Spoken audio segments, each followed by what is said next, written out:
After a man in Finland experienced a childhood riddled with severe bullying, constant moving, deaths in the family, and failure upon failure, he changed drastically. Even after his life came to greatly improve, he could never get past this animosity, leading him down the darkest of paths.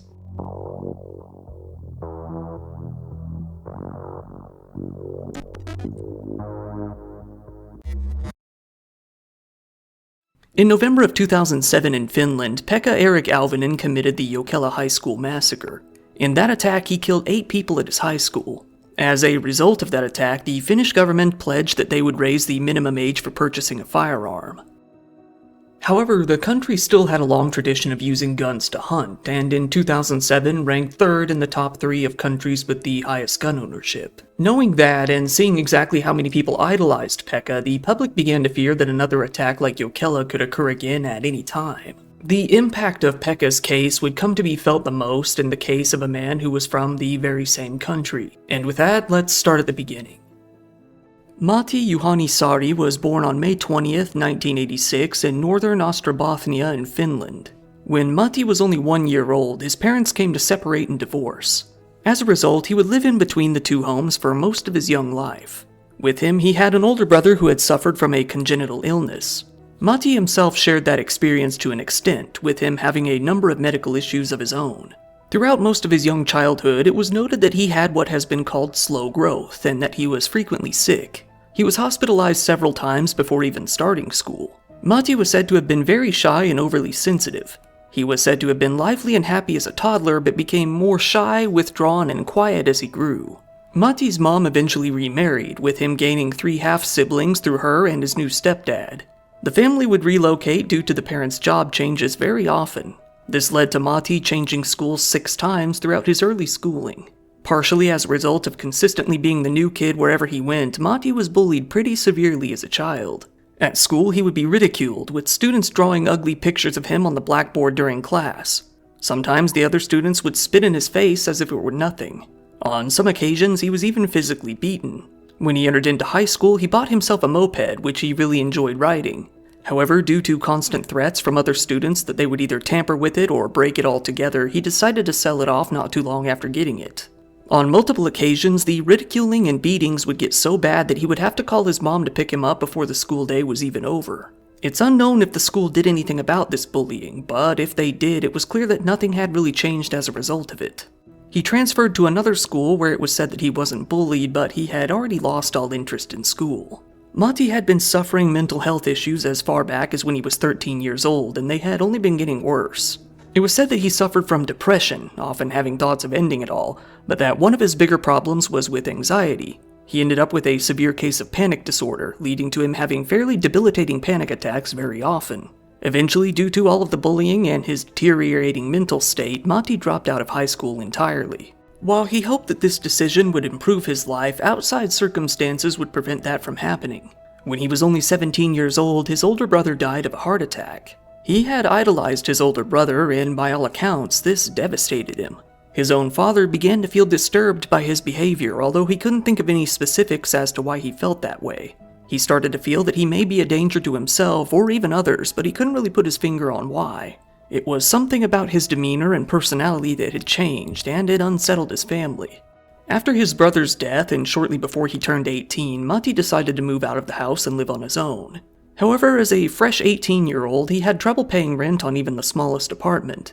He would only give himself even more anxiety by trying to pay the rent on this place, often leading to his mother having to help him with the payments.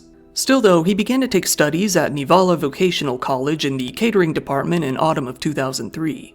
Surprisingly, Matti didn't fall into the hole of isolation like many others had done. He was actually very interested in socializing.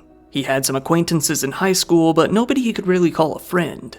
This came to change after he actually left school. There he came to hang out with 3 boys he had known: Ilmari Kainulainen, Rauno Happo, and Juho Petteri Issakainen. Rauno, one of his best friends, met him at a New Year's party in Paiharavi. They got along pretty well and started spending more time hanging out afterwards as well. Their friendship really grew to be close throughout 2004. This led to him meeting Ilmari and Juho Petteri as well. Ilmari would often come to hang out with him at his own apartment. A lot of people saw Matti as a pretty normal young guy, aside from being shy and nervous a lot of the time. This wasn't true for all people, though. Many clearly felt and had seen that something was wrong with him. In 2006, Matti had come to grow obsessed with guns and school shootings. Sometimes he was even open with his friends about these interests. In his new school, he ended up going on a trip to England with a few of his peers in 2006 for a training course.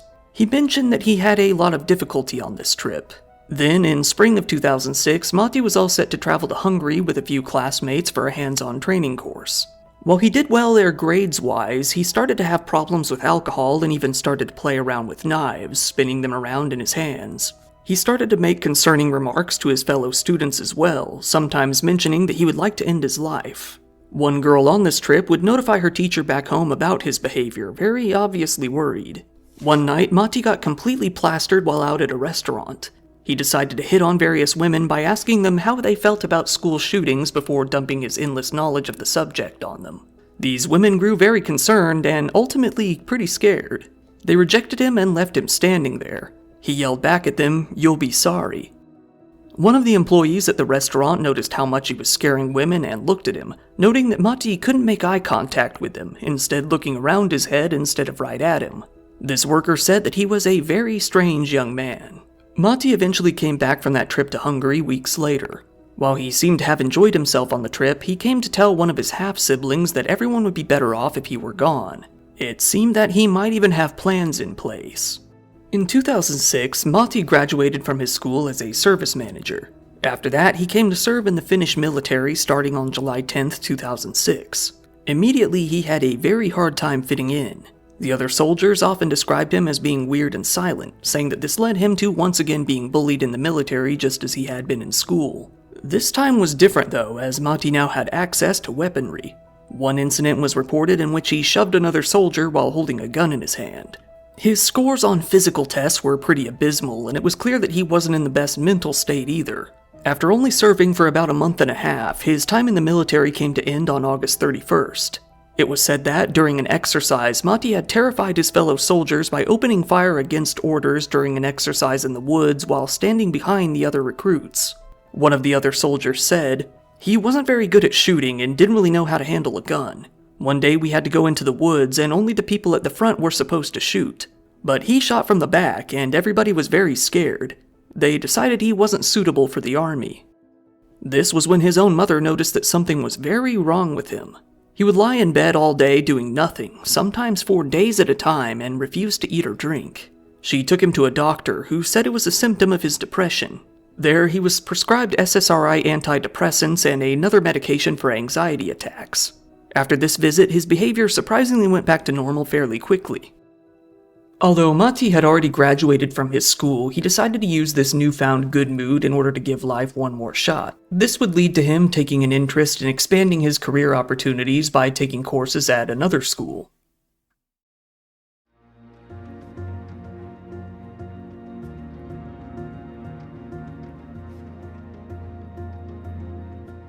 Matti had wanted to become a chef, so he enrolled in a culinary arts program at Kauhajoki Polytechnic, part of the Seinäjoki University of Applied Sciences in Kauhajoki, Finland.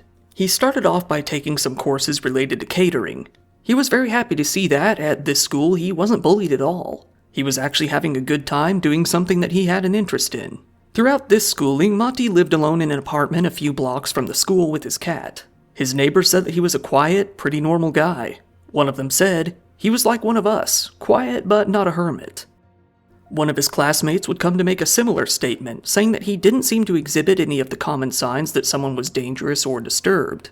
She said, "He was happy, a social guy, there was nothing exceptional, and he got along with people well and he was not lonely. He had friends." In fact, Matti even had a fairly active dating life. At one point, he was caught in the dorm of an 18-year-old woman near the school. One of the dorm staff was informed early in the morning that someone had stayed overnight in the girl's room, which was against the rules. This staff member knocked on the door with the teacher to see Matti's surprised face as he sat in the room behind the girl. He left the room without a fight when he was told that he shouldn't be there. Another friend said very much the same as the others, although he admitted that sometimes Matti would make the occasional negative statement, saying, "Sometimes Matti talked about his own feelings, and it became clear that he generally hated people, and otherwise he had a very gloomy outlook towards others. However, he rarely expressed these thoughts, and overall he was a very normal young man." This is around the time when a highly disputed series of events came to take place. Given that the legitimacy of these claims is doubted, take them with a grain of salt. A few people said that around this time, Matti had become friends with a like-minded individual online, that being Pekka Erik Alvinen himself. These witnesses said that they would often play Battlefield 2 together online on the same team. A fellow player said, Alvinen and Sari were on the same team and were very familiar with each other. While playing and messaging online, the two were said to have talked to each other about each of their plans to commit some sort of shooting. It was said that, at one point, Matti wanted to commit an attack together. This was when Pekka gave the rumored response of, "If I can't do it, I know you can make it." Another friend from school said, "I don't know much about Matti Sari's internet connections, but I do know that he has been in contact with the perpetrator of the Jokela school massacre, Pekka Erik Alvinen, at least through the internet. Matti mentioned this to me casually when we met by chance last summer. I didn't find out whether they had met face to face, but according to Matti, they at least had an internet connection." Another person, a mutual friend of Matti and his now ex-girlfriend, said, "My friend dated him, but they broke up after Jokela. The reason was the messages he and Alvinen had been sending to each other." Pekka would come to commit the Jokela high school massacre on the 7th of November in 2007. Whether Matti had actually really known him or not, this event came to influence him very deeply and only served to further his interest in school shootings. In 2007, Matti sent one of his friends a text message that he was going to commit a school shooting the very next day. This friend called him in a panic, demanding to know what he was thinking. Matti reassured him, saying that he was only joking and hadn't been serious about the threat at all. For the time, they chose to believe that this was just a bit of dark humor and an edgy joke that didn't land, but it did raise some suspicions. Matti's friend Rauno was quoted as saying, "At that time we talked a lot about, among other things, school bullying. I remember that, during that time, Matti showed me and other friends video clips of school shootings in America, and he clearly displayed admiration for these school shootings, and I remember he also mentioned that he would like to do something similar himself." Again, he was able to convince his friends that this was only a joke. His friends were relieved when they realized that it seemed that Matti was doing fairly well in life. He completed his first year at this school with pretty good grades overall. He started his second year in September of 2008, all due to be reassessed for the Army sometime in November. In one of these new classes, he met two men who would become some of his best friends, Marko Koskinen and Joni Helminen. It was said by many of his classmates that the three were always together on campus, even saying that they all dressed the same in button-up shirts every day. Joni later said, "There were no other men in our class except for me, Marko, and Matti. You could say that we were a close-knit group. Each one of us had come from a different town and we were in the same class. It was natural that we interacted quite a lot with each other. I played tennis quite a bit with Marko. With Matti, we mostly hung out either at his or my place." While things were going well on the surface, Matti's obsession with shootings hadn't subsided and he was now growing a bit more reckless. He started to get more involved with alcohol to the point where his friends said that it was hard to be around him at times. They said that he would often get so drunk that he could barely hold a conversation, and that, at times, he would get pretty aggressive. One night in February, Matti and Marko were hanging out together, getting a few drinks. They decided to hit up a grill kiosk nearby and get some food. That's when a stranger approached them with a starter pistol, one of those pistols that you fire into the air to signify the start of a race. Matti and Marko thought it was a real gun, feeling that they might end up dead that night. Nothing really even came from the incident, aside from leaving Matti and Marko fearing for their lives. Unfortunately, feeling that very real fear didn't really do anything to cause Matti to rethink his secret, dark thoughts.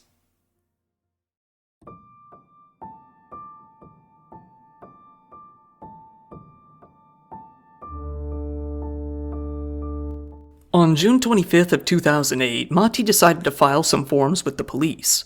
This would be his application for a gun. He was seeking a permit to buy a Walther P22 handgun. He patiently awaited the results of his application while trying to appear normal around his friends. A week or two later, he decided to go on vacation with Ilmari and Rauno, who he hadn't seen in a while. The three young men went on a cruise together. However, Matti couldn't even keep his cool long enough during this trip to convey to his friends that all was normal with him. After a small disagreement with Ilmari, Matti completely lost his cool for no apparent reason. He started to get physical with Ilmari. This resulted in a security officer on the ship having to calm him down. Eventually, his friends would say that he was imprisoned on the ship, likely being held in some sort of security holding area away from people. After this incident, it also came to be known to the other two that Matti was also applying to get a weapon. Rauno decided that he would be better off distancing himself from Matti from then on after they got home. Rauno and Ilmari discussed with each other that, of all people, Matti really shouldn't have a weapon. They were sure that he was capable of committing some sort of attack himself. However, Matti hadn't admitted to anything of the sort aside from that joke a year prior. They weren't really sure what to do about it other than avoid his company as much as possible. Still though, in August, the result of Matti's gun application came back. He had been approved. He was given a temporary license for the .22 caliber weapon. This was due to the fact that he didn't have a criminal record. However, after buying the gun, he would still have to present it to the police before he would be allowed to use it. First things first, he made the plans to buy the gun. The timing of Matti's approval was very unfortunate. While he had no criminal record at the time, this wouldn't last. That same summer, Matti got himself arrested for drunk driving after having driven drunk many times and not getting caught. It was becoming abundantly clear that he wasn't on a good path, socially or legally. Still though, he had already received his temporary gun license. Matti had only one place in mind that he wanted to buy his gun, a certain store only a few hundred meters from the school in Jokela where Pekka had committed his attack. This was the same store where Pekka had bought his own weapons, and Matti couldn't think of any other path he wanted to follow. He recruited his friend Joni to come buy the weapon with him. Joni, none the wiser, and knowing next to nothing about Matti's past incidents with his other friends, was happy to go with him and pick it up. Matti took his gun to the police on September 2nd for the required inspection. While the police officer on scene had no legal reason to prevent him from owning a gun, he made it very clear that he was still very creeped out by Matti's demeanor. He said that Matti had been giggling and snorting while presenting the weapon. This officer did what he could by presenting the matter to his superiors. He told them on the record that he feared this man might commit the next big shooting, but nothing was done. Now with a gun in his hand, Matti's demeanor started to change even more. This time his appearance did as well. He gradually started dressing more and more like Pekka. He grew his hair out a little bit and started slicking it back just like Pekka did. He got a similar black leather jacket as well. He began reading through Pekka's manifesto over and over again, adopting the usage of a lot of language that he used in his daily life. Matti decided to travel back to Jokela once again, this time to take some photos of the school where the Jokela shooting had taken place. He then returned to the gun store in the area to buy some magazines and ammunition for his gun. The salesman at the store, much like the police officer, found him to be very creepy. He said that he was expressionless and stone-faced, noting that he was practically cosplaying as Pekka. The salesman even called him an Alvinen clone. Matti and his two friends, Joni and Marco, started hitting up the gun range together fairly regularly. Both of the friends said that nothing out of the ordinary ever happened at the range. According to Joni, Matti had never mentioned a single thing to them about hatred towards any other people or about school shootings. In comparison to his old friends Rauno and Ilmari, Matti was keeping his secret fascination very secret from the friends at his new school. The autumn semester came to pass without many notable events. Matti continued to hang out with Marco and Joni while attending the gun range and practicing his shooting. In one photo that Matti and Marco took together, Matti is seen making a finger gun gesture and pointing it at Marco's head. Matti had been dating another girl since his last breakup, but eventually she came to dump him. As a result, he grew even more depressed. Then shortly after that, a few of his school acquaintances came to die in a violent car accident. This only sent him spiraling even more. Another friend that Matti hung out with more infrequently came to be scared of him, noting that he had really changed. Matti had expressed to him that he had met a community of people online who shared the same ideas as him. Not only that, but his outbursts of rage were becoming more frequent. If this friend came over to Matti's house and failed to take his plate to the sink in a timely manner, Matti would explode in a fury, yelling at him and cursing him out. This friend started avoiding him, ghosting all of his calls and texts. At one point, Matti sent him a message saying that he was disappointed in him and threatened to do something drastic if he didn't respond. Still, he didn't reply. That friend last saw him at a party on September 17th where he didn't interact with him much aside from asking him one question. He asked him what he planned to do during autumn break, which would be occurring several weeks later. Matti said he had no plans for that time. He likely wasn't lying. He didn't plan on being around by that point. Around that time, Matti was talking to his old friend Ilmari online when he told him that he was planning on killing some people in Paihajavari. Ilmari immediately told Rauno, who couldn't let it slide. Despite having distanced himself from Matti, Rauno called him in the middle of the night and demanded to know what he was thinking. Rauno knew that he was seeing a psychiatrist, he knew that he had gotten a gun, and he knew that he was capable of violence. Still, Matti managed to reassure him, telling him on the call again and again that he wasn't being serious with that message. Rauno calmed down to a point, but he couldn't shake the feeling that Matti wasn't being truthful with him. Matti came to cancel his next appointment with his psychiatrist not long after that conversation. On the weekend of September 20th and 21st, Matti went to hang out with Ilmari. The two had a few drinks and hung out in an area near the beach. Matti started talking about his life, saying that he had experienced a lot of injustices and that he hadn't had the best past. He started to tell him that he hates mankind and humanity. He even came to say humanity is overrated, one of Pekka's favorite lines. He said that there was nothing wrong with the kind of attack that Pekka had carried out, although he promised Ilmari that he would never do anything like that himself. Ilmari began to get the sense that he desired some sort of revenge for his past. The two came to sit down on the beach and lounge around. Matti started to ask passerbys, in English, "Don't you think humanity is overrated?" in much the same way that Pekka would write online. Matti had even started up a YouTube channel of his own, one where he took the name Wumpscut86. Wumpscut was a goth German singer who he had become pretty enamored with. His YouTube profile even consisted of lyrics to one of her songs. Under his interest, he tried to appear to be as manly as possible, writing computers, guns, sex, and beers. Under his favorite videos, there were a few related to the Columbine High School massacre. There were 2 music videos made up of footage of the actors who portrayed the 2 killers in the documentary 0 Hour. There weren't many videos of his own on his channel, but the videos that did exist consisted of Matti shooting at the range dressed in dark colors. While it isn't known for sure, it's widely speculated that his friend Marco was the one holding the camera in a few of the videos. The most recent video that he had posted was a video called Goodbye, in which he empties his gun into a target off screen, walks towards the camera, and says goodbye.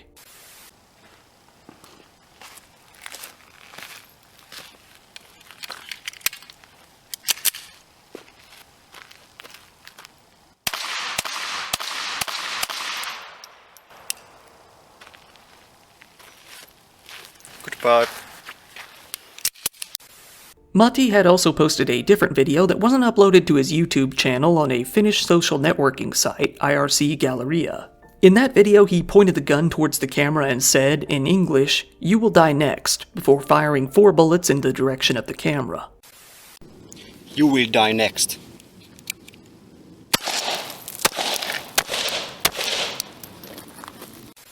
An anonymous tipster sent the link to Matti's YouTube channel to the police. The police made their way out to Matti to talk to him about the content on Monday, the 22nd of September. They asked him to come down to the station to talk about his channel. They expressed their concern that the content and his appearance were very similar to Pekka in his own videos. Matti told them that there were plenty of videos on YouTube just like that where people would demonstrate their guns on camera. He told them not to worry about it at all. He seemed pretty nice and well articulated, and the police didn't feel that they had any legal basis to arrest him, given his permit, so they were left with no choice but to let it go. It's very likely that this run-in with the police had sent Matti into a rage. That evening, he went off towards his school, the Seinäjoki University of Applied Sciences, to seethe in anger and film a few videos.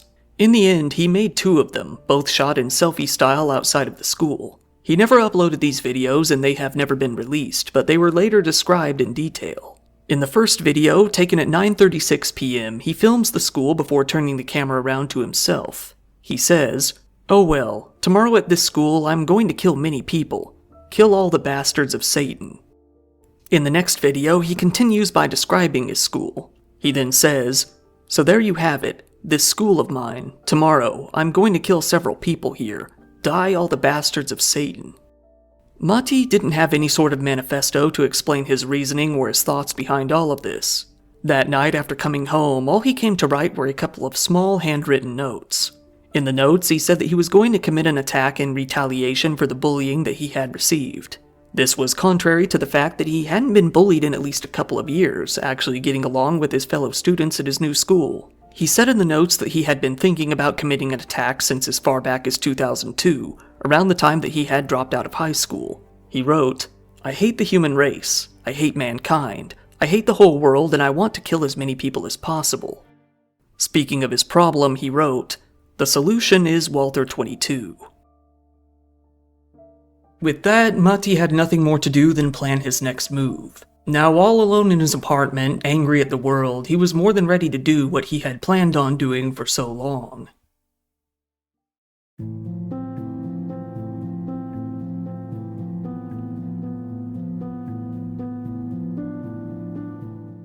It was now the morning of Tuesday, the 23rd of September in 2008. At home in his apartment, Matti began to prepare the gear that he had been stockpiling for the attack. First off was a t-shirt that he had made in advance, one that had "Humanity is overrated" written across the chest. He then put on some dark pants, a leather jacket, and prepared a ski mask for later. He threw a bunch of gear into a black duffel bag, some of which was a hammer, material to make Molotov cocktails, extra magazines, and ammunition. Last, he picked up his Walther and left his apartment for the last time. His part of the school, the Kauhajoki School of Hospitality, had about 150 students and 40 teachers working there. Matti first entered into the building through one of the school's main doors, but changed his mind and entered into the school through the basement shortly after 10 a.m., preparing himself and moving upwards towards the classrooms. A woman talking on the phone in the hallway noticed Matti coming down the hall, dressed in black and carrying a heavy-looking bag. He put the bag down onto the ground while he stood outside the door to a classroom. That day, Matti, Marco, and Joni were supposed to be taking a business studies exam. Matti had messaged the two others and told them that he wouldn't attend the test that morning and that he would be making up the test later in the afternoon, so they weren't alarmed that he was absent. Joni had already finished the exam pretty quickly around 8 minutes earlier and gone down to the cafeteria to eat lunch. 4 other students had also finished early, leaving the classroom with 12 students and 1 teacher still inside. Inside the classroom, a woman named Emmy whispered to another student, Tia Karhula, that the exam was too hard and that they were running out of time to complete it. Tia looked up towards the clock near the classroom door when she saw Matti's face peering in through the round window on the door. At 10:40, Matti put on his ski mask and entered into the classroom. He entered into the room with his arm already outstretched and his gun in hand, shocking everyone. He had known everyone in that classroom fairly well. According to one woman in class at the time, Matti greeted Marco and told him not to worry, that he wouldn't be shooting him. He pulled up his gun and fired at their teacher, Kimmo Martiskainen, who was sitting at his desk. Matti missed, giving time for the teacher to shout, "To the ground." While some students were frozen in shock, some of them managed to throw themselves under the long tables in the classroom, one of them being Emilia Sauko, who sat near the window at the back of the room. She pulled a chair down in front of her to hide herself. Matti started firing a volley of bullets towards the front of the class. Some students were shot, but many were still okay. Matti noticed that his magazine had run out of ammo. Other students, hearing the noise in a classroom across the hall, went to the door to look outside and see what was happening. Matti had come outside the room to reload his gun. This is where the next phase of the attack would take place. After reloading, Matti attempted to make his way back into the classroom before he noticed that the door was being blocked. The teacher was behind the door, attempting to hold it closed. Matti managed to pull the door out a little bit and jam his foot in the gap, holding it open. The students watching heard the teacher shout, "Don't do it," as Matti aimed his gun at the window to the door and fired 4 times, but failing to break it. He managed to surprise the teacher though, allowing him to open the door. He then shot the teacher several times at close range. Now, even angrier, Matti started shouting and cursing, firing his gun around the room in a frenzy. He fired a shot into the TV, shattering it. Emilia quickly pulled out her phone and called the police, although she couldn't say much. Matti didn't continue to fire indiscriminately from the front of the room this time. Instead, he approached his victims one by one in the classroom. He shot each one of them individually, walking up and down the aisles. He executed 8 female students one by one, with others saying that it seemed like he was really enjoying himself. Then he approached his good friend Marco himself. He shot him multiple times as well.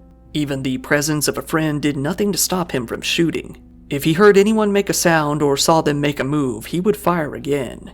Given that nobody had any way to defend themselves, this phase of the attack was finished very quickly. Only Emilia Sauko, Tia Karhula, Heka Rikatala, and one more seriously wounded student were alive. That student, who had been shot in the head, was somehow still clinging to life. He then shot one of the remaining survivors, Henrika, in the head, but she was still alive as well. All the while, Emilia kept her phone to her ear, whispering to the authorities about what was happening. Whenever Matti came near her, she fell silent once again. On her call to the police, they were able to record the sound of 37 gunshots being fired in the grueling 9 minutes that had passed so far. Matti then pulled out a bottle of Coca-Cola filled with gasoline and started to pour it around the room. He then set the liquid on fire before leaving the room through a door on the side of the classroom. Seeing the fire, the 3 survivors, Henrika, Tia, and Emilia, began to panic. Tia felt her shoulder begin to burn from the intense heat. She stood up and opened the inner window to the classroom before breaking the outer window, allowing her and Henrika to escape. Emilia herself escaped through a ventilation shaft, falling to the ground on her back under the window. Many students in an adjacent classroom came into the hallway to see what all of the commotion was. This was when Matti, now in the hallway, fired a shot at them. The students who had gone out into the hall began to flee, while the remaining students inside the classroom hid under a table for a short while before running for themselves and heading towards the stairs. At that moment, an announcement was made on the radio that ordered everyone to evacuate the building immediately. The one remaining victim who had been shot in the head managed to crawl out into the hallway from the burning room, but couldn't go on any longer. She stopped moving on the floor of the hall. Matti then approached her and shot her once more. After, Matti continued down the hallway, throwing a Molotov into a language lab. He then shot out all of the windows in the school's main hallway. That was when he noticed the school's caretaker, Jukka Forsberg, and calmly walked towards him, firing several shots at him. Jukka later said, "A cold-blooded shooter entered the building with an automatic pistol and started cutting down students. 2 girls came towards my room and said a weird man was shooting. I went to see and saw a guy leaving a big black bag in the corridor and going into classroom number 3 and closing the door. I heard constant shooting. He changed another case in the gun. He was very well prepared. He walked calmly. I looked through the window and he immediately shot at me. He also shot towards me, did not say anything, and once the bullets started to whiz by, I started running for my life. He fired at me, but I was running zigzag. Within a short space of time, I heard several dozen rounds of shots. In other words, it was an automatic pistol. I saw some female students who were wailing and moaning, and one managed to escape out of the back door." While the gun was not actually an automatic pistol, he felt that this was the case. A police van with 2 officers arrived at the school a couple of minutes later at 11.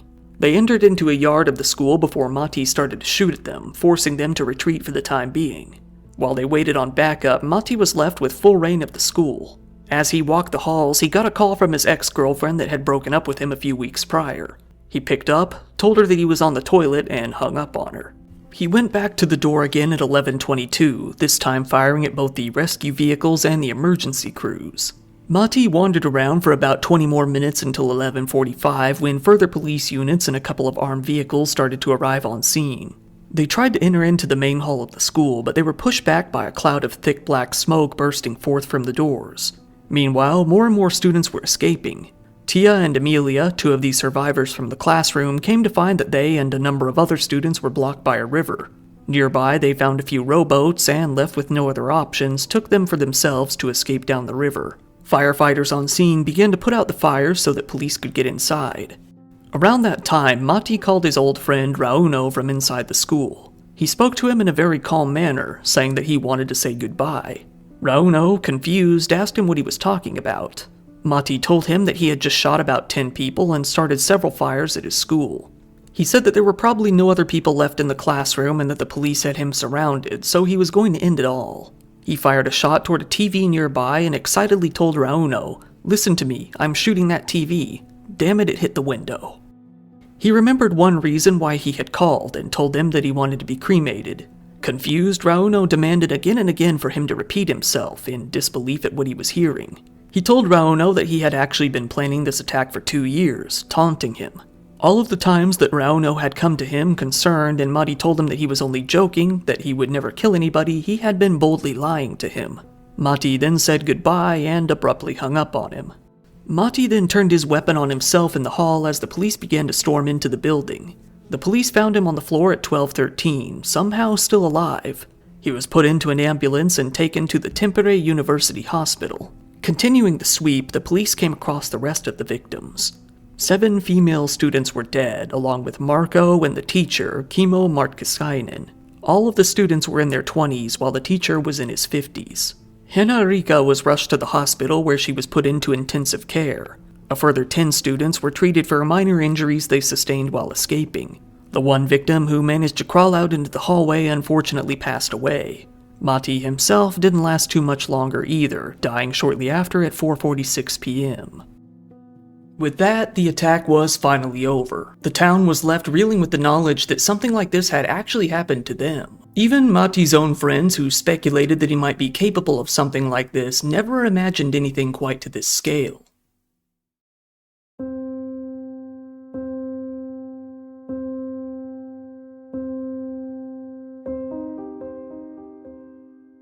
Henrika came to survive her injuries after multiple surgeries, meaning that she, Tia, and Amelia were the only people in the classroom that day who managed to survive. This crime was the second major school shooting in Finland in less than a year, and it actually beat out the Jokela massacre in terms of the number of deaths by 2, not including the perpetrators. Matti's mother, Rita Sari, spoke out, saying that, the whole time she was watching the news as the massacre unfolded, she was worried that her son was the one on the other side of the gun. When she came to learn that the opposite was true, she was forced to confront the fact that her son was a mass murderer. She said later, in an interview, that she believed that the biggest contributing factor as to why he did what he did was the severe bullying he experienced while growing up. She said, "When a grown man comes home from school crying, that's a lot." She ended by saying, "There is no longer any hatred. The act cannot be forgiven, but Matti is still a son to me." Joni, who had escaped the attack by pure luck by finishing his exam a little earlier than the other students, said, "I used to go shooting with him once a week at a range and he lent me a gun. Matti likes shooting, but I never believed he would shoot people. This is very difficult to understand. He was smart and did well at school. He did go to parties, but he wasn't a very sociable person. He had some problems, and he once told me that he had been to see a psychologist, but he seemed to be the same afterwards as before. I was with him the night before and he seemed normal." Students lit candles and set up a memorial outside of the school. At this time, details about the case were still largely unknown to the public. One student said, "My childhood friend was in the classroom where it happened, and I don't know if she's dead or alive." The school principal, speaking of Matti, said that he was a silent young man, adding, "We never suspected. He was a young man with 2 faces." The day after the shooting, a group of government ministers, chairs of parliamentary groups, and the police held an emergency meeting, debating on what they should do about this growing problem moving forward. The Prime Minister described the incident as a tragic day, saying that he wished for unity, hoping that events like this one would not happen again. A national day of mourning was declared for the next day. The streets of the small town were still jammed with police vans and military vehicles even the day after the attack. Police in bulletproof vests roamed the college grounds and the crowds of people outside, just outside of the police barricade as they continued the investigation. A spokeswoman for the National Bureau of Investigation said, "During the night we have been trying to identify the victims, but some of them have been severely burned, so identifying them might take some time." YouTube announced publicly that they were shutting Matti's account down as soon as it became evident that he was connected to the incident. They said that the site had a zero-tolerance policy when it came to threats and violence, although Matti hadn't actually made any threats in his videos or presented any calls to action. Shortly before the deletion, he was met with a comment claiming to be from a friend of one of the murdered students, one that simply read, "Gee, thanks a lot for killing my friend, dick." The police began to receive a flood of tips pointing them towards suspicious photos, videos, and communications that Matti had with others online. Much like in Pekka's attack, this one only came to stir up a lot of like-minded individuals online around the country, leading to bomb threats and the encouraging of violence in large numbers. The police were interested in finding out who had been holding the camera in a few of Matti's videos, worrying that they could have been a partner in crime that was aware of his plans and might be working on one of their own. The police came under fire when it came to be known that they had interviewed Matti less than 24 hours before the attack took place about the concerning videos on his channel and that they had done nothing. While the officer who spoke to him was technically right, given that he hadn't made a specific threat, technically right wasn't good enough for the public. The police promised that they would look more into the case and examine it in more detail. While investigating, the police said that although most of the victims were female, the motives of the attack didn't seem to have anything to do with a hatred towards women. It was mere coincidence that Matti, Marco, and Joni were the only one in their class, and Matti had no problem shooting either Marco or the male teacher. The investigators also found zero evidence that Matti had ever been bullied at this school itself. His studies had gone very well, and he had made it clear to his mom and other students that he had loved the school. As a result, the police couldn't conclude that the attack was an act of revenge, despite what Matti had written in his notes. They came to interview about 200 people during the investigation, none of whom had ever heard of Matti's plans. Originally, the police strongly felt that Matti and Pekka's cases had to be connected, saying that it would be a miracle if the cases weren't linked. They even said that Matti and Pekka were almost certainly in contact. While they were indeed correct that they were linked, they came to doubt that Matti had really been in contact with Pekka, despite what some interviewees had said. While it was clear that Matti had really admired him and looked up to him, even going to the extent of dressing exactly like him, visiting Jokela, buying guns and ammunition from the same store as him, taking pictures in the same poses as him, and uploading videos to YouTube just like he did, they began to see the case as a copycat crime. Eventually, the police ruled out contact with Pekka entirely. This was a bit confusing for a few reasons. One reason was that multiple people had attested to their communication. Another reason was their vague wording, saying he had committed his crimes alone. People weren't really sure if that meant that they had been in contact but not about the planning of the crime, or if they hadn't spoken at all. The most likely truth is that the police could never find any hard evidence of their communications. It's also fully possible that Matti had simply lied to multiple friends about knowing Pekka for clout. There is only one statement that could contradict that being from the one Battlefield player who stated that he played on the same team with the both of them. Whether or not Matti and Pekka actually knew each other will likely remain a mystery, but it is mostly doubted. It was soon said that the investigation was ready to determine whether any mistakes were made in interviewing Matti the day before the attack. The officer present that day was charged with dereliction of duty for failing to confiscate the gun at the time. The police said that, had they known about the "You Will Die Next" video on IRC Galleria at the time, things would have played out much differently. That day, they had only known about the videos uploaded to YouTube. Explaining themselves, the police said, "The only video we saw was where he was shooting at the range. It was only afterwards that more information came out." The victims' families pushed to have the officer sentenced. The officer who had been charged was ultimately acquitted, with it being said that he had followed protocol correctly. The victims' families were ordered to pay his legal fees, about 31,000 euros. The families of the victims then pushed to have the case appealed. They lost the appeal as well, and the courts forced the victims' families once again to pay for the officer's court costs, this time roughly 23,000 more euros. The police continued to investigate who had been holding the camera during those videos. While they couldn't conclusively confirm who it had been, it came clear to them that whoever it was likely no longer around. Although speculating, the chief investigator came to believe that the cameraman was most likely Marco, completely in the dark that the man he was filming and the gun he held would come to end his life only days later. Matti, unlike a lot of mass shooters, didn't leave behind any significant writings. No manifesto, no journal, no blog, not really anything.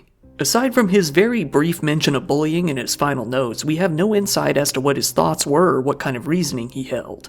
All we know is that he held animosity due to his bullying and came to admire school shooters who, he felt, had taken revenge for bullying themselves.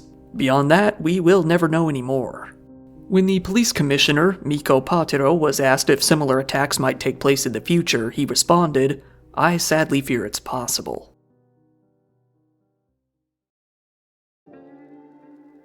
Once again, thank you for watching my video. If you found it interesting, please give it a like, it really helps me out in the algorithm, and feel free to subscribe if you want to see more content like this. These days I have open a merch store, there you can get yourself some cool merch. If you want, go ahead and follow me on social media. If anything were to ever happen to the channel, or if you just need to get a hold of me, that's the best way to do it. I also really appreciate when people subscribe to my Patreon. There you can get videos early, ad-free, and uncensored. Channel memberships are up too, and you can get most of the same benefits there as well. Once again, this has been your host Kyle.